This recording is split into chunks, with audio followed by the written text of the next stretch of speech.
በስመ አብ ወወልድ ወመንፈስ ቅዱስ አሃዱ አምላክ አሜን። በየቀኑ የቅዱስ ዳዊትን መዝሙር አንዳንድ ምዕራፍ እናነባለን። መዝሙር 1 የጻድቃንና የኃጥአን ትርጓሜ።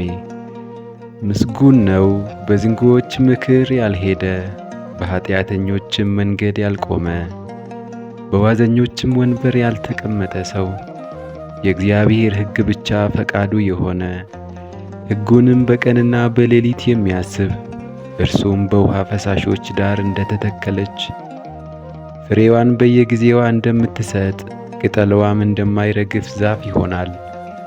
የሚሠራውም ሁሉ ይከናወንለታል። ኃጥአን እንዲህ አይደሉም፣ ነገር ግን ነፋስ ከገጸ ምድር ጠርጎ እንደሚወስደው ትቢያ ናቸው። ስለዚህ ዝንጉዎች በፍርድ ኃጥአንም በጻድቃን ምክር አይቆሙም።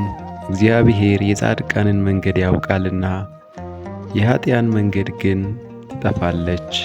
ምስጋና ይሁን ለአብ ለወልድ ለመንፈስ ቅዱስ ዛሬም ዘወትርም ለዘላለሙ አሜን።